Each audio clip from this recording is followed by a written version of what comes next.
अंधेरी रात का वो सन्नाटा आज भी मेरी रूह में सिहरन पैदा कर देता है। वो सन्नाटा जो इतना गहरा था कि हवा के चलने की आवाज़ भी किसी जहरीले सांप की फुफकार जैसी महसूस हो रही थी। गांव के उस पुराने हिस्से में जहां बरसों से कोई परिंदा भी पर नहीं मारता था, वहां खड़ी वो हवेली आज भी मेरे जहन में एक खौफनाक साये की तरह जिंदा है। मेरा नाम आर्यन है। मैं एक संगीतकार हूं, या शायद था। मुझे पुराने वाद्य यंत्रों को इकट्ठा करने का जुनून था। इसी जुनून ने मुझे उस अभिशप्त हवेली की चौखट तक पहुंचाया। लोग कहते थे कि उस हवेली के तहखाने में एक ऐसी चीज़ दफन है जिसे खुदा ने नहीं बल्कि इब्लीस ने खुद अपने हाथों से तराशा है। वो थी रक्त मुरली। हवेली का दरवाज़ा भारी और सड़ा हुआ था। जैसे ही मैंने उसे धक्का दिया, वो एक लंबी कराह के साथ खुला। अंदर की हवा भारी थी, जैसे हजारों साल पुरानी घुटन वहां कैद हो।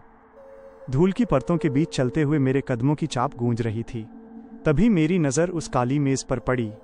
वहां एक मखमली काले कपड़े पर वो बांसुरी रखी थी। वो लकड़ी की नहीं थी, वो किसी अजीब ठंडे और काले धातु की बनी थी जिस पर बारीक नक्काशी की गई थी। उन नक्काशियों को ध्यान से देखने पर वे इंसानी चेहरों जैसी लग रही थीं, ऐसे चेहरे जो दर्द में चिल्ला रहे हों। जैसे ही मैंने उसे छुआ, मेरे शरीर में एक बिजली सी दौड़ गई।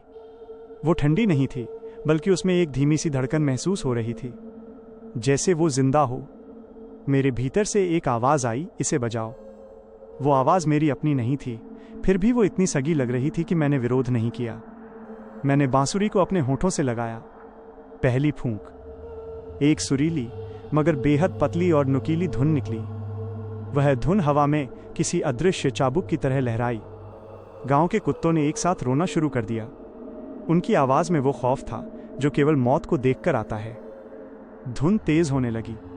अब वो सुरीली नहीं रही थी, उसमें हजारों औरतों के रोने और मर्दों के कराहने की आवाज़ें घुल गई थीं। सबसे पहले मौत का नाच समीर के घर शुरू हुआ। समीर मेरा सबसे अच्छा दोस्त था, जो हवेली के बाहर मेरा इंतज़ार कर रहा था। जैसे ही धुन उसके कानों में पड़ी, उसका शरीर अजीब तरह से मुड़ने लगा। अचानक उसके पीछे की ज़मीन फटी और एक विशाल काला हाथ बाहर निकला। वो हाथ इतना लंबा था कि उसने समीर को कमर से जकड़ लिया। वह क्रोध का दानव था। उसका चेहरा मांस रहित था और आंखों की जगह दो दहकते हुए गड्ढे थे। उसने समीर को हवा में उठाया और उसके शरीर को दो हिस्सों में ऐसे फाड़ दिया जैसे कोई कागज फाड़ता है। खून की फुहारें मेरे चेहरे पर पड़ी, लेकिन मेरे होंठ बांसुरी से चिपके रहे।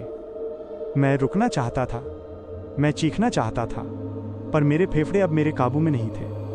बांसुरी खुद हवा खींच रही थी और नरक की धुनों को जन्म दे रही थी। गांव की गलियों में अब कोहरा छा गया था, लाल कोहरा। एक बूढ़ी औरत जो अपनी खिड़की से ये सब देख रही थी, अचानक पीछे की ओर खिंच गई। उसके पीछे भय का दानव प्रकट हुआ था। वो दानव हजारों आंखों वाला था। उसने उस औरत को छुआ और देखते ही देखते उसकी त्वचा पिघलने लगी। वो मरना चाहती थी, पर दानव उसे तब तक जिंदा रखे हुए था जब तक उसकी आखिरी कोशिका तक जलकर राख नहीं हो गई। जैसे जैसे धुन की पिच ऊंची होती गई, नरक के द्वार और चौड़े खुलते गए। बीच बाजार में लालच का दानव उतरा। उसका पेट जमीन पर घिसट रहा था और वो सोने की ईंटें उगल रहा था। जो भी उन ईंटों को छूता, उसके हाथ कोयला बन जाते और वो दानव उन्हें जिंदा चबाने लगता। हड्डियों के टूटने की आवाज़ें उस बांसुरी की धुन के साथ एक डरावनी लय बना रही थीं। हवेली के अंदर अब साए नाचने लगे थे। ये साए उन लोगों की आत्माएं थीं जो सदियों पहले इस बांसुरी की भेंट चढ़ चुके थे। वे मेरी ओर देख रहे थे। उनकी आंखों में रहम की भीख थी, पर उनकी जुबान कटी हुई थी। मेरा पूरा शरीर अब पसीने और खून से तरबतर था। बांसुरी से अब धुन नहीं बल्कि आग की लपटें निकल रही थीं। धुन की आवाज़ इतनी तेज़ हो गई थी कि मेरे कान के पर्दे फट गए, पर संगीत फिर भी मेरे दिमाग के अंदर गूंज रहा था। तभी आसमान काला पड़ गया और एक बिजली कड़की। हवेली के बीचों बीच एक विशाल सिंहासन प्रकट हुआ। उस पर वो बैठा था जिसे नरक का संगीतकार कहा जाता है। उसके सींग छत को छू रहे थे। उसने अपनी उंगली मेरी तरफ उठाई और मुस्कुराया। उसकी मुस्कान के साथ ही गांव के हर घर से चीखें आनी बंद हो गई थीं, क्योंकि अब कोई जिंदा बचा ही नहीं था। हर तरफ सिर्फ शत-विश्वत लाशें और उन पर रेंगते नरक के कीड़े थे। बांसुरी ने अचानक मुझे छोड़ दिया। मैं ज़मीन पर गिर पड़ा, हाँफते हुए। मेरा गला सूख चुका था और मेरी उंगलियां नीली पड़ गई थीं। वो विशाल दानव सिंहासन से उतरा और मेरे पास आया। उसकी परछाई ने मुझे पूरी तरह ढक लिया। उसने फटी हुई आवाज़ में कहा, ये तो बस रियाज था, छोटे इंसान। असली महफिल तो अभी सजना बाकी है। तुमने नरक के केवल 7 द्वारों में से एक को खोला है। अभी 6 और बाकी हैं। उसने वो काली बांसुरी उठाई और उसे वापस मेरे हाथों में रख दिया। जाओ और उस शहर की ओर बढ़ो जहां रोशनी ज्यादा है। वहां के लोगों को तुम्हारी इस कला की बहुत जरूरत है। मैं भागना चाहता था, पर मेरे पैर खुद ब खुद शहर की ओर मुड़ गए। बांसुरी मेरे हाथ में जल रही थी, पर मैं उसे फेंक नहीं पा रहा था। मेरी आंखों में अब वही लाल चमक थी जो उस शैतान की आंखों में थी। जैसे ही मैं शहर की सीमा पर पहुंचा, सूरज डूब रहा था, अंधेरा फैल रहा था। मैंने फिर से बांसुरी को अपने होठों से लगाया। शहर की भीड़, ऊंची इमारतें और हजारों लोग। उन्हें अंदाजा भी नहीं था कि आज रात उनके लिए मौत का संगीत बजने वाला है। शहर की जगमगाती रोशनी अब मेरी आंखों में किसी जलते हुए कोयले की तरह चुभ रही थी। हजारों लोग, अनगिनत गाड़ियां और हर तरफ एक बेमतलब का शोर। किसी को अंदाजा भी नहीं था कि उस शोर के बीच एक ऐसा सन्नाटा जन्म लेने वाला है जिसे सुनकर साक्षात काल भी कांप उठेगा। मेरे हाथ अभी भी उस ठंडी काली धातु की बांसुरी पर पत्थर की तरह जकड़े हुए थे। जैसे जैसे मैं शहर के मुख्य चौक की ओर बढ़ रहा था, मेरे कदम भारी होते जा रहे थे, लेकिन मेरा फेफड़ा उस जहरीली धुन को उगलने के लिए तड़प रहा था। ये एक प्यास थी, एक ऐसी आदिम प्यास जिसे केवल हजारों रूहों के एक साथ निकलने वाले करुण क्रंदन से बुझाया जा सकता था। मैंने शहर की सबसे ऊंची इमारत की छत पर खड़े होकर नीचे के मंजर को देखा। नीचे हजारों की भीड़ चींटियों की तरह बेखबर रेंग रही थी।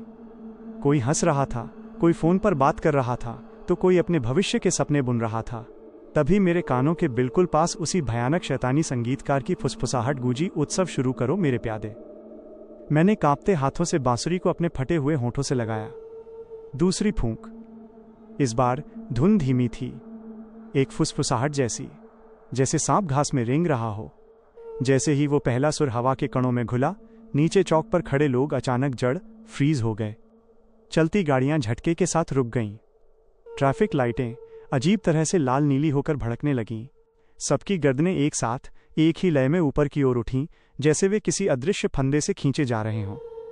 अचानक आसमान का रंग किसी पुराने घाव की तरह बैंगनी और काला पड़ गया। गटर के ढक्कन हवा में उछलने लगे और उनमें से एक सड़ी हुई पुरानी लाशों जैसी गंध उठने लगी। भीड़ के बीच से पहला शिकार शुरू हुआ। एक ऊंचे पद पर बैठा आदमी जो अपनी महंगी कार से उतरा था, अचानक सड़क पर पागलों की तरह नाचने लगा। उसके पीछे एक लंबा, हड्डियों का बना साया खड़ा था, जिसके हाथ आरी की तरह तेज और लंबे थे। ये आलस्य स्लॉथ का दानव था। उसने उस आदमी के घुटनों और कोहनियों को धीरे धीरे काटना शुरू किया, लेकिन उसे मरने नहीं दिया। वो आदमी जमीन पर मछली की तरह तड़प रहा था, और उसकी तड़पन से वो दानव और भी पुष्ट और बलवान होता जा रहा था। धुन की गति अब अचानक बदल गई। वो अब किसी सुरीली बांसुरी की नहीं, बल्कि हजारों ड्रमों के एक साथ फटने जैसी गूंज रही थी। तभी जमीन फाड़कर मोह लस्ट के दानव बाहर निकले। वे दिखने में धुएं की तरह सुंदर परछाइयों जैसे थे, जिनकी आवाजें उनके अपनों जैसी लग रही थीं जिन्हें वे खो चुके थे। उन्होंने लोगों को गले लगाना शुरू किया। जो भी उनकी बाहों में आता, उसका शरीर मोम की तरह पिघलकर हड्डियों से अलग होने लगता, और वे साए उस पिघले हुए इंसानी मांस को बड़े चाव से चाटने लगते। चीख पुकार अब इतनी तेज थी कि शहर की गूंज में मेरा सिर फटा जा रहा था। पुलिस की गाड़ियों के सायरन और बांसुरी की वो पार्श्विक धुन मिलकर एक ऐसा ऑर्केस्ट्रा बना रहे थे जो केवल नरक में ही बज सकता है। मैंने देखा कि एक विशाल शॉपिंग मॉल की कांच की दीवारें अचानक हजारों टुकड़ों में बिखर गईं। अंदर से भक्ष ग्लटनी का दानव रेंगता हुआ बाहर आया। उसका पेट पूरी सड़क को ढक चुका था और उसका मुंह उसकी देह से भी बड़ा था। उसने एक झटके में दर्जनों लोगों को अपने मुंह के अंधेरे कुएं में खींच लिया। उनकी हड्डियों के कड़कड़ाकर टूटने की आवाजें कंक्रीट की इमारतों से टकराकर गूंज रही थीं। मैं ये सब देख रहा था, पर मेरी आंखों में अब आंसू नहीं थे। बांसुरी का काला जहर मेरे रग रग में दौड़ रहा था। मुझे एक डरावना आनंद मिल रहा था। तभी मेट्रो स्टेशन की सीढ़ियों से हजारों लोग बदहवास होकर बाहर की ओर भागे। उनके पीछे नरक की वो पिशाच सेना थी, जिसके हाथ नहीं बल्कि धारदार ब्लेड थे। वे जीव ऊंचाई में छोटे थे, पर उनकी फुर्ती बिजली जैसी थी। वे लोगों की आंखों को सबसे पहले अपना निशाना बना रहे थे। पूरा शहर अब एक विशाल बूचड़खाने में तब्दील हो चुका था, जहां कसाई कोई इंसान नहीं बल्कि खुद मौत के नुमाइंदे थे। हवा में खून की भाप इतनी घनी थी कि मुझे छत पर बैठे बैठे भी उसका नमकीन स्वाद महसूस हो रहा था। बांसुरी मुझे रुकने की इजाजत नहीं दे रही थी। मेरे फेफड़े फटने को थे, पर फूंक खुद ब खुद निकल रही थी। जैसे जैसे मैं धुन के उस स्तर पर पहुंचा जहां रूहें कांप जाती हैं, शहर की पूरी बिजली एक साथ धमाके के साथ गुल हो गई। अंधेरे में केवल दानवों की हजारों पीली और खून जैसी लाल आंखें चमक रही थीं। तभी मेरे पीछे एक बहुत भारी कदम की आहट सुनाई दी। छत की कंक्रीट उस भार से चरमराने लगी। मैंने गर्दन घुमाकर पीछे देखा। वह वही नरक का संगीतकार था। उसकी उपस्थिति मात्र से हवा में ओले गिरने लगे थे। उसने अपना विशाल बर्फीला हाथ मेरी गर्दन पर रखा। उसके नाखून मेरी खाल में धंसने लगे। उसने अपनी फटी हुई गूंजती आवाज में मेरे कान में कहा, शहर के हर कोने में मेरा संगीत पहुंच चुका है आर्यन, लेकिन अभी सबसे क्रूर दानव का आना बाकी है। वो दानव जो तुम्हारी रूह के सबसे अंधेरे कोने में छिपा था। मैंने कांपते हुए नीचे सड़क पर देखा। हजारों भागती चीखती भीड़ के बीच एक अधेड़ उम्र की औरत पर मेरी नजर जाकर जम गई। वह मेरी माँ थी। वो बदहवास होकर इधर उधर भाग रही थी। उसके कपड़े खून से सने थे। मेरा दिल बैठ गया। मेरा हाथ कांपने लगा और धुन टूटने ही वाली थी। लेकिन बांसुरी ने मेरे होठों को और भी बेरहमी से जकड़ लिया। बांसुरी से एक ऐसा सुर निकला जो इतना तीखा और ऊंचा हाई पिच था कि आसपास की इमारतों के सारे शीशे पाउडर बनकर हवा में उड़ने लगे। वो दानव जो मेरी माँ के बिल्कुल पीछे साये की तरह खड़ा था, वो कोई बाहरी बला नहीं थी। वो मेरी अपनी ही परछाई थी जो मेरे संगीत के साथ साथ बड़ी और हिंसक होती जा रही थी। मेरी परछाई ने अपना हाथ उठाया जो अब एक खंजर जैसा नुकीला था। मैं चीखना चाहता था पर बांसुरी ने मेरी आवाज छीन ली थी। मेरी अपनी परछाई अब मेरी माँ के गले पर थी। ऊपर छत से मैं देख रहा था और नीचे मौत का तांडव अपने चरम पर था। मेरी रूह कांप रही थी पर मेरे होंठ उस बांसुरी से वेल्ड हो चुके थे। जैसे ही मैंने धुन को रोकने की कोशिश की, बांसुरी के छेदों से नुकीले कांटे निकल आए और मेरी उंगलियों के आर पार हो गए। खून की बूंदें काली धातु पर गिरीं और धुन और भी विभत्स हो गई। शहर की गलियों में अब नदियां बह रही थीं, लाल और गाढ़ी। मेरी परछाई ने मेरी माँ का हाथ पकड़ लिया। वो चीख रही थी पर मेरी बांसुरी की गूंज में उनकी आवाज खो गई। तभी नरक के संगीतकार ने अट्टहास किया। उसकी हंसी बिजली कड़कने जैसी थी।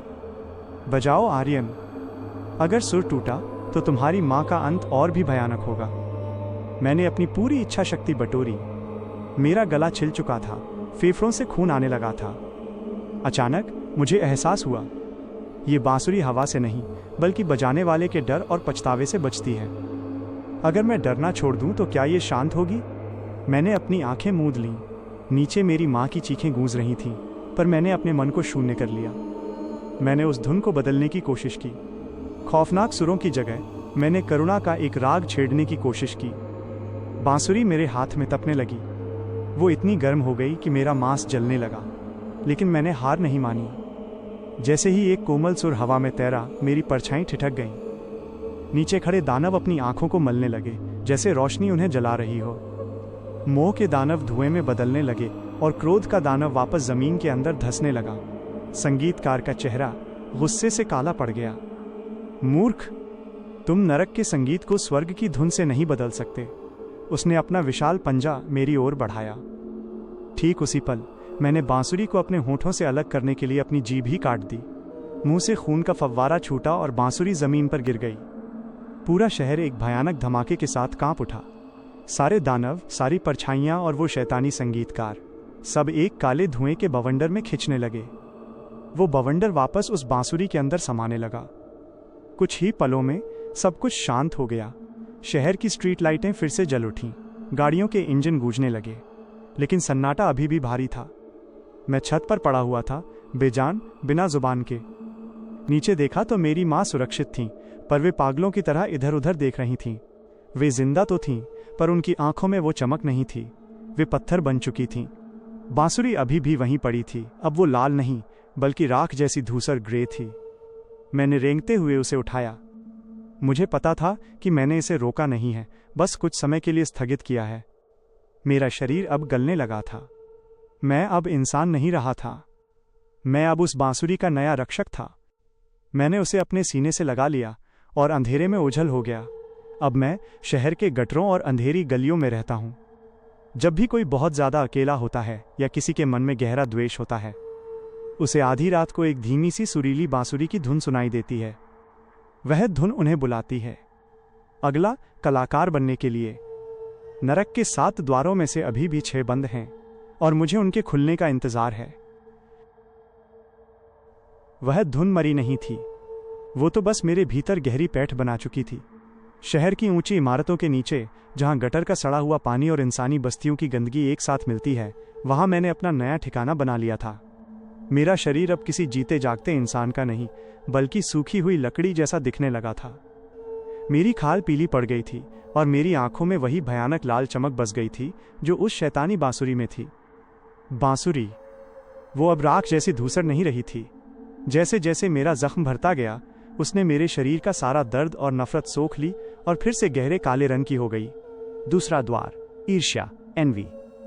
नरक का दूसरा द्वार अब खुलने को बेताब था, और इस बार शिकार कोई एक इंसान नहीं, बल्कि एक पूरा रिश्ता होने वाला था। शहर के पौश इलाके में एक आलीशान बंगला था, जहां 2 सगे भाई रहते थे, विक्रम और आदित्य। दुनिया की नज़र में वे एक दूसरे पर जान छिड़कते थे, पर उनके मन के किसी कोने में एक दूसरे से आगे निकलने की एक जहरीली ईर्ष्या दफन थी। मैं रात के तीसरे पहर उनके बगीचे के सबसे पुराने और सूखे पेड़ के पीछे जा खड़ा हुआ। अंधेरा इतना घना था कि मैं खुद एक साया बन चुका था। मैंने बांसुरी को अपने बिना जुबान वाले मुंह से लगाया। तीसरी फूंक। इस बार संगीत में एक अजीब सी खटास थी। ये धुन कानों में पहुंचते ही दिमाग की नसों को सिकोड़ देती थी। जैसे ही सुर उन दोनों भाइयों के कमरों तक पहुंचे, उनके सपनों का रंग बदलने लगा। विक्रम, जो बड़ा भाई था, उसे सपने में दिखने लगा कि आदित्य उसकी सारी संपत्ति और उसकी साख हड़प रहा है। वहीं आदित्य को महसूस हुआ कि विक्रम उसे हमेशा नीचा दिखाने की साजिश रच रहा है। जैसे जैसे धुन तेज हुई, बंगले की दीवारों से एक नया दानव उभरने लगा। ये ईर्ष्या का दानव था। इसका कोई निश्चित आकार नहीं था। ये कभी धुएं जैसा दिखता तो कभी हजारों रेंगने वाले सांपों के गुच्छे जैसा। इसकी हजारों जीभें थीं जो हवा में जहर उगल रही थीं। विक्रम की नींद खुली। उसकी आंखें खून की तरह लाल थीं। धुन ने उसके विवेक को पूरी तरह निगल लिया था। उसने पास पड़ा हुआ एक भारी पीतल का शोपीस उठाया। बांसुरी की लय अब एक धड़कन की तरह तेज हो गई थी। धुप धुप। वह दबे पांव आदित्य के कमरे में दाखिल हुआ। दानव उसके पीछे पीछे साए की तरह चल रहा था, उसे उकसा रहा था। जैसे ही विक्रम ने प्रहार किया, धुन अचानक एक चीख में बदल गई। लेकिन ये अंत नहीं था। जैसे ही खून की पहली बूंद जमीन पर गिरी, कमरे के आईने चटकने लगे। उन आईनों से नरक के छोटे छोटे जीव बाहर निकलने लगे, जिनके हाथ कैंचियों की तरह तेज थे। वे जीव उन दोनों भाइयों के शरीर को नहीं, बल्कि उनकी यादों और उनकी आत्माओं को काटने लगे। पूरे बंगले में एक ऐसी ऊर्जा फैल गई जो किसी भी देखने वाले का दम घोंट दे। बांसुरी की धुन अब शहर की गलियों में रेंगने लगी थी। जहां जहां वो आवाज पहुंच रही थी, वहां पड़ोसी एक दूसरे के दुश्मन बन रहे थे। मित्रता की जगह नफरत ले रही थी। मैं पेड़ के पीछे खड़ा ये सब देख रहा था। मेरा हाथ अब बांसुरी के साथ एक हो चुका था। मुझे दर्द नहीं हो रहा था, बल्कि एक असीम शक्ति का एहसास हो रहा था। नरक का दूसरा द्वार पूरी तरह खुल चुका था। शहर के आसमान पर अब एक विशाल काली आंख जैसी आकृति उभर आई थी। ये नरक के संगीतकार की नज़र थी जो मुझ पर टिकी हुई थी। अचानक वह संगीतकार मेरे सामने प्रकट हुआ। वो अब पहले से भी ज्यादा भयानक और विशाल था। उसके सींगों से आग की लपटें निकल रही थीं। उसने अपनी गूंजती आवाज में कहा, 2 द्वार खुल गए, 5 अभी भी शेष हैं। लेकिन याद रखना आर्यन, जैसे जैसे द्वार खुलेंगे, तुम्हारी इंसानियत का आखिरी कतरा भी खत्म होता जाएगा। अगली धुन के लिए तुम्हें अपनी सबसे प्यारी चीज की बलि देनी होगी। मैंने नीचे देखा। बंगले से उठती चीखें अब शांत हो रही थीं, क्योंकि वहां अब कोई भी इंसान जिंदा नहीं बचा था। वहां सिर्फ 2 मांस के लोथड़े पड़े थे और उनके ऊपर वो दानव अपनी हजारों जीभों से जश्न मना रहा था। मैं मुड़ा और फिर से अंधेरी सुरंगों की ओर चल दिया। मेरी जेब में वो बांसुरी अब धड़क रही थी। वह भूखी थी। अगला द्वार क्रोध का था और उसकी धुन और भी विनाशकारी होने वाली थी। शहर की खामोशी में अब मेरी आहटें साफ सुनी जा सकती थीं। क्या आप महसूस कर पा रहे हैं? आपकी खिड़की के बाहर हवा का रुख बदल रहा है। शायद अगली धुन आपके ही घर के बाहर बजने वाली है। शहर की सर्द हवा अब हड्डियों को चीरने लगी थी। मेरा अस्तित्व अब उस रक्त मुरली के साथ इस कदर घुल मिल गया था कि मुझे अपनी नसों में दौड़ते खून की जगह उस बांसुरी की फुसफुसाहट सुनाई देती थी। नरक का तीसरा द्वार, क्रोध, रात, अब अपनी जंजीरें तोड़ रहा था। मैं शहर के सबसे व्यस्त औद्योगिक क्षेत्र इंडस्ट्रियल एरिया की ओर बढ़ रहा था। वहां हजारों मजदूर और कारखाने के मालिक एक दूसरे के प्रति नफरत और थकान से भरे हुए थे। यही वो खाद थी जिससे क्रोध का दानव पनपता है। लेकिन नरक के संगीतकार की वो चेतावनी मेरे कानों में गूंज रही थी। अगली धुन के लिए तुम्हें अपनी सबसे प्यारी चीज की बलि देनी होगी। मेरे पास अब क्या बचा था? मेरी जुबान जा चुकी थी, मेरी माँ पत्थर बन चुकी थी, मेरा घर राख हो चुका था। तभी मुझे एहसास हुआ, मेरी सबसे प्यारी चीज मेरी यादें थीं। मेरी वे यादें जब मैं एक मासूम संगीतकार था, जब संगीत का मतलब मौत नहीं बल्कि सुकून था। मैंने बांसुरी को अपने लहूलुहान मुंह से लगाया। चौथी फूंक। इस बार धुन में एक अजीब सा पागलपन था। ये सुरीली नहीं थी, बल्कि लोहे के दो टुकड़ों को आपस में रगड़ने जैसी कर्कश और चुभने वाली थी। जैसे ही ये धुन कारखाने की चिमनियों से टकराई, वहां काम कर रहे लोगों के दिमाग की नसें फटने लगीं। एक मजदूर जो मशीन पर काम कर रहा था, अचानक रुक गया। उसकी आंखें पूरी तरह सफेद हो गईं। उसने पास पड़ा हुआ भारी हथौड़ा उठाया और बिना किसी कारण के अपने साथी के सिर पर दे मारा। धमाका। खून की छींटें गर्म मशीनों पर गिरीं और भाप बनकर उड़ने लगीं। यही वो संकेत था। कारखाने की जमीन फटने लगी और उसमें से क्रोध का महादानव प्रकट हुआ। उसका शरीर खौलते हुए लावे से बना था और उसकी आवाज हजारों जलती हुई भट्टियों जैसी थी। उसने अपने विशाल हाथों से कारखाने की छत को उखाड़ फेंका। बांसुरी की धुन अब उन्माद फ्रेंजी में बदल चुकी थी। पूरे औद्योगिक क्षेत्र में लोग एक दूसरे के गले काटने लगे। कोई हथियार नहीं ढूंढ रहा था, लोग अपने नाखूनों और दांतों से एक दूसरे के मांस को नोच रहे थे। हवा में सिर्फ लोहे के टकराने और हड्डियों के टूटने की आवाजें थीं। तभी मेरे सामने एक धुंधली सी आकृति उभरी। वो मैं खुद था, छोटा आर्यन, 5 साल का बच्चा जो खिलौना बांसुरी बजा रहा था। वो मेरी सबसे कीमती याद थी। उस बच्चे की आंखों में मासूमियत थी। क्रोध के दानव ने उस आकृति की ओर अपना हाथ बढ़ाया। मेरे दिल में एक तीव्र दर्द उठा, जैसे कोई मेरे सीने को चीर रहा हो। अगर वो याद मिट गई तो मैं पूरी तरह से शैतान बन जाऊंगा। बांसुरी ने मेरे हाथों को और जोर से जकड़ लिया। धुन और तेज हुई। मैंने देखा कि वो मासूम बच्चा धीरे धीरे जलकर राख होने लगा। मेरी आंखों से खून के आंसू गिरे, पर मैं रुक नहीं पाया। जैसे ही वो याद पूरी तरह मिट गई, मेरे भीतर की आखिरी इंसानियत खत्म हो गई। अब मैं केवल एक खाली बर्तन था जिसे नरक के संगीत ने भर दिया था। कारखाने में अब केवल लाशों का ढेर था। लावा उगलते दानव ने पूरे क्षेत्र को शमशान बना दिया था। 1000 से ज्यादा लोग एक ही रात में एक दूसरे के हाथों मारे गए थे। नरक का संगीतकार मेरे बगल में खड़ा होकर अट्टहास कर रहा था। शानदार आर्यन, अब तुम हमारे हो। तीसरा द्वार खुल चुका है। तबाही की प्यास अब और बढ़ेगी। उसने आसमान की ओर इशारा किया, जहां अब 4 और काली आंखें उभर आई थीं। शहर अब मौत की चादर ओढ़ चुका था। मैं अब उस अंधेरी गली से बाहर निकला। मेरा अगला गंतव्य शहर का सबसे बड़ा अस्पताल था। वहां छल, डिसीट और अहंकार के द्वार खुलने वाले थे। बांसुरी अब मेरे सीने में धड़क रही थी, जैसे वो मेरा असली दिल हो। क्या आप सुन पा रहे हैं? वो धुन अब आपके मोहल्ले की गलियों में गूंज रही है। दरवाजा बंद कर लें, पर क्या आप अपने कानों को बंद कर पाएंगे? शहर की ऊंची मीनारें अब काली पड़ चुकी थीं। औद्योगिक क्षेत्र की वो भयानक रात, जहां हजारों मजदूरों ने एक दूसरे के मांस को नोचा था, अब महज एक डरावना इतिहास बन चुकी थी। मेरी रूह का वो आखिरी टुकड़ा, वो छोटा सा मासूम बच्चा जो खिलौना बांसुरी बजाता था, अब राख की एक ढेरी मात्र था। मेरे भीतर अब कोई संवेदना नहीं बची थी, केवल एक खोखली गुफा थी जिसमें नरक की धुनें प्रतिध्वनित एको हो रही थी। चौथा द्वार, अहंकार, प्राइड। इस बार मेरा गंतव्य शहर का सबसे बड़ा और आधुनिक लाइफ केयर हॉस्पिटल था। वहां जहां डॉक्टर खुद को खुदा समझते थे और जहां इंसान की जिंदगी महज एक फाइल का नंबर थी। अहंकार की वो जहरीली गंध उस अस्पताल के गलियारों में ऑक्सीजन से भी ज्यादा घनी थी। मैं रात के सन्नाटे में अस्पताल के क्रिटिकल केयर यूनिट CCU की छत पर जा बैठा। नीचे हजारों मशीनें बीप बीप कर रही थी, फेफड़ों में कृत्रिम हवा भरी जा रही थी। मैंने अपनी उस जली हुई उंगलियों से रक्त मुरली को थामा। बांसुरी अब ठंडी नहीं थी, वो किसी खौलते हुए लावे की तरह धधक रही थी। 5वीं फूंक। इस बार धुन में एक अजीब सा शाही अंदाज था। ये ऊंची, तीखी और घमंड से भरी हुई थी। जैसे ही ये धुन ICU के कांच के दरवाजों को पार कर अंदर पहुंची, मशीनों की लय बदल गई। हॉस्पिटल के सबसे बड़े सर्जन डॉक्टर खन्ना, जो अपने 100% सफलता दर पर गर्व करते थे, अचानक अपनी कुर्सी से उठे। उनकी आंखों में एक अजीब सी चमक थी, अहंकार की चरम सीमा।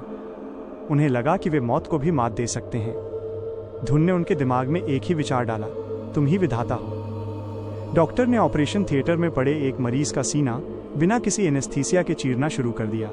मरीज की आंखें फटी की फटी रह गईं, पर वो चीख नहीं पाया।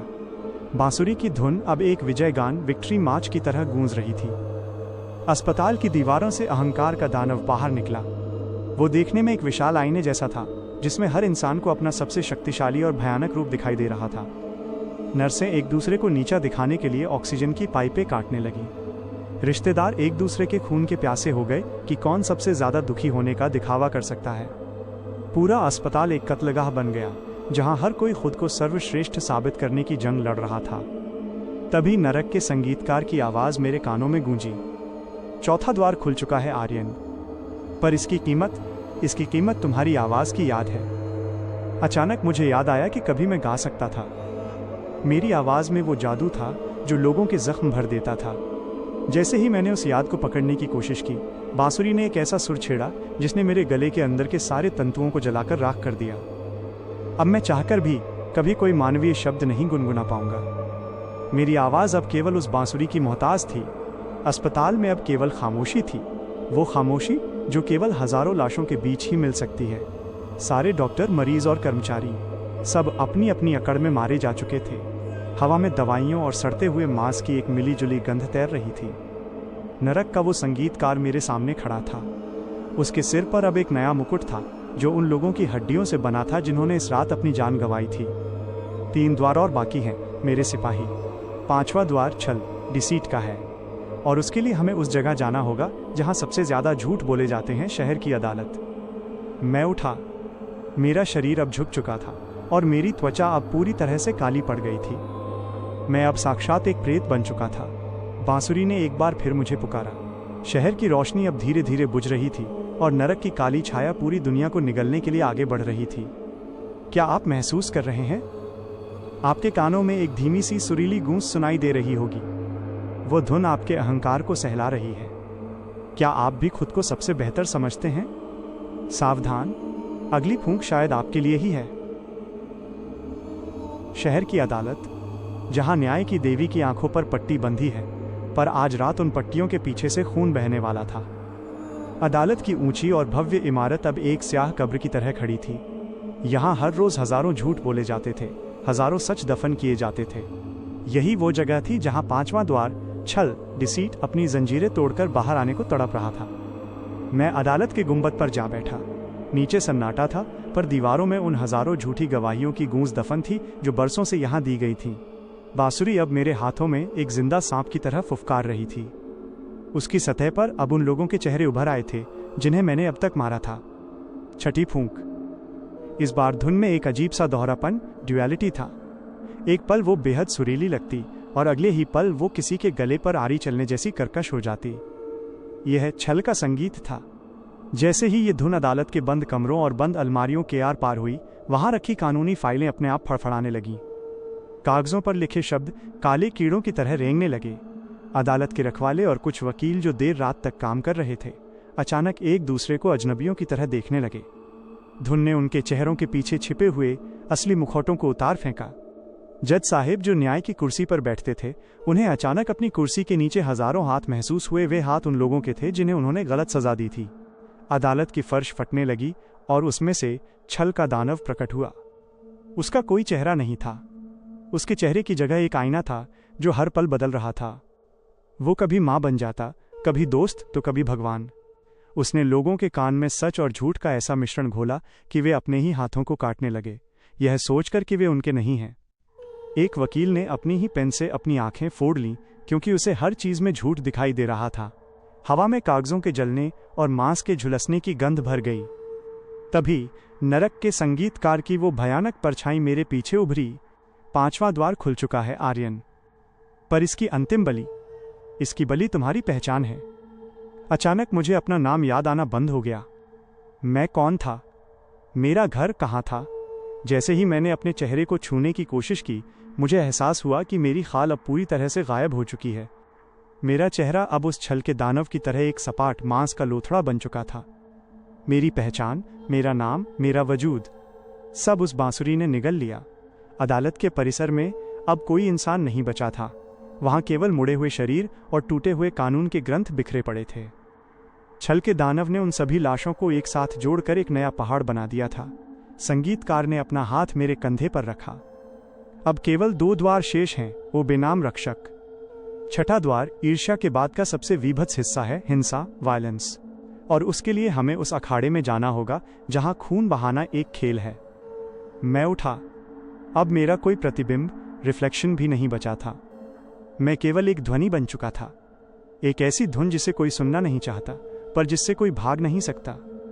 बांसुरी की अगली धुन अब शहर के खेल स्टेडियम की ओर मुड़ रही थी, जहां हजारों की भीड़ जुटने वाली थी।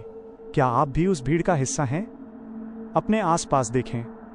क्या आपके बगल में बैठा व्यक्ति वही है जो वो होने का नाटक कर रहा है? सावधान, मुखौटे उतरने वाले हैं। शहर की हवा अब भारी हो चुकी थी, जैसे ऑक्सीजन की जगह फेफड़ों में पिघला हुआ सीसा भरा जा रहा हो। 5 द्वार खुल चुके थे और शहर का आधा हिस्सा अब इंसानों की बस्ती नहीं, बल्कि रेंगते हुए सायों का कब्रिस्तान बन चुका था। अदालत की उन चीखों के बाद मेरा अपना कोई वजूद नहीं बचा था। मेरा कोई नाम नहीं था, कोई चेहरा नहीं था। मैं केवल एक चलती फिरती लाश था, जिसके हाथों में वो रक्त मुरली अपनी अंतिम प्यास बुझाने के लिए तड़प रही थी। छठा द्वार, हिंसा, वायलेंस। शहर का विशाल खेल स्टेडियम, जहां हजारों लोग एक उत्सव के लिए जमा हुए थे। वहां की रोशनी मील दूर से दिखाई दे रही थी, पर वो रोशनी आज रात बुझने वाली थी। मैं स्टेडियम की सबसे ऊंची फ्लडलाइट के ऊपर जा बैठा। नीचे हजारों का हुजूम शोर मचा रहा था। वे खुश थे, बेखबर थे। यही वो ऊर्जा थी जिसे नरक का छठा द्वार सोखने वाला था। मैंने बांसुरी को अपने उस सपाट मांस के लोथड़े जैसे मुंह से लगाया। 7वीं फूंक। इस बार धुन में कोई संगीत नहीं था। ये केवल एक गूंजती हुई गर्जना थी, जैसे हजारों ज्वालामुखी एक साथ फट रहे हों। जैसे ही ये धुन स्टेडियम के स्पीकरों से टकराई, वहां का माहौल एक पल में बदल गया। लोगों की आंखों की पुतलियां गायब हो गईं और वहां केवल कालापन छा गया। भाई ने भाई का गला पकड़ लिया, पिता ने पुत्र पर प्रहार किया। बिना किसी हथियार के लोग अपने दांतों से एक दूसरे के गले की नसें खींचने लगे। स्टेडियम की हरी घास कुछ ही मिनटों में गहरे लाल रंग की दलदल बन गई। तभी मैदान के बीचों बीच से हिंसा का दानव बाहर निकला। उसका शरीर हजारों टूटी हुई हड्डियों और जंग लगे हुए हथियारों से बना था। वो जहां से गुजरता, वहां की हवा खून के छींटों से भर जाती। बांसुरी की धुन अब एक उन्मादी ढोल की तरह बज रही थी, त्राहिमाम, त्राहिमाम। तभी नरक के संगीतकार की भयानक आवाज ने मेरा अंतर्मन झकझोर दिया। छठा द्वार खुल चुका है बेनाम, पर इसकी अंतिम बलि, इसकी बलि तुम्हारी धड़कन है। अचानक मेरे सीने में एक असहनीय दर्द उठा, जैसे कोई अदृश्य हाथ मेरे दिल को निचोड़ रहा हो। जैसे ही मेरी आखिरी धड़कन थमी, बांसुरी ने एक ऐसा सुर छेड़ा जिसने मेरी रूह को मेरे जिस्म से पूरी तरह अलग कर दिया। अब मैं मर चुका था, पर मैं अभी भी बजा रहा था। मैं अब मौत का साक्षात संगीत बन चुका था। स्टेडियम में अब एक भी रूह नहीं बची थी जो साफ हो। हजारों लाशें एक दूसरे के ऊपर इस तरह लिपटी थीं जैसे वे कोई डरावनी कलाकृति हो। हिंसा का वो दानव अब शहर की सड़कों पर निकल चुका था, हर इमारत को ढहाता हुआ। संगीतकार मेरे सामने आया। उसके पीछे 7 काली परछाइयां थीं। 7वां और अंतिम द्वार, प्रलय, द वॉइड। और इसके लिए हमें कहीं जाने की जरूरत नहीं है। ये द्वार तुम्हारे अपने भीतर खुलेगा। मैंने देखा कि बांसुरी अब मेरे हाथों से नहीं, बल्कि मेरी हड्डियों से जुड़ चुकी थी। मेरे शरीर के छिद्रों से अब खून नहीं, बल्कि काली आग निकल रही थी। अंतिम फूंक। जैसे ही मैंने वो आखिरी सुर लगाया, पूरी दुनिया का सन्नाटा एक साथ टूट गया। आसमान 2 हिस्सों में फट गया। सारे दानव, सारी रूहें और वो नरक का संगीतकार, सब मिलकर एक विशाल काले गड्ढे, वॉइड में बदलने लगे। शहर की इमारतें कागज की तरह उस गड्ढे में खिंचने लगीं। वक्त ठहर गया, रोशनी मर गई। सब कुछ उस बांसुरी के एक छोटे से छेद के अंदर समाने लगा। अंत में केवल मैं बचा था, एक निराकार साया। मैंने देखा कि पूरी दुनिया अब उस काली बांसुरी के अंदर कैद हो चुकी थी। नरक और धरती के बीच की दीवार गिर चुकी थी। अब कोई शहर नहीं था, कोई इंसान नहीं था, कोई भगवान नहीं था। सिर्फ मैं था और वो रक्त मुरली। नरक के संगीतकार की अंतिम हंसी ब्रह्मांड में गूंजी। स्वागत है आर्यन, अब तुम ही नरक हो और तुम ही संगीत हो। मैंने बांसुरी को जमीन पर रख दिया, जो अब केवल राख का एक ढेर थी। पूरी मानवता का अंत एक धुन के साथ हो चुका था। अंधेरा अब मुकम्मल था। पर रुकिए, क्या आपको अभी भी अपने कानों में एक बहुत हल्की सुरीली सी गूंज सुनाई दे रही है, जैसे कोई दूर कहीं से आपको बुला रहा हो? शायद ये अंत नहीं था, शायद ये किसी और दुनिया के लिए पहली फूंक थी। सावधान, जब सन्नाटा बहुत गहरा हो जाए तो समझ लेना कि अगली धुन आपके लिए बजने वाली है। क्या ये कहानी यहीं समाप्त होती है या उस काली बांसुरी की धुन किसी और आयाम में फिर से गूंजेगी?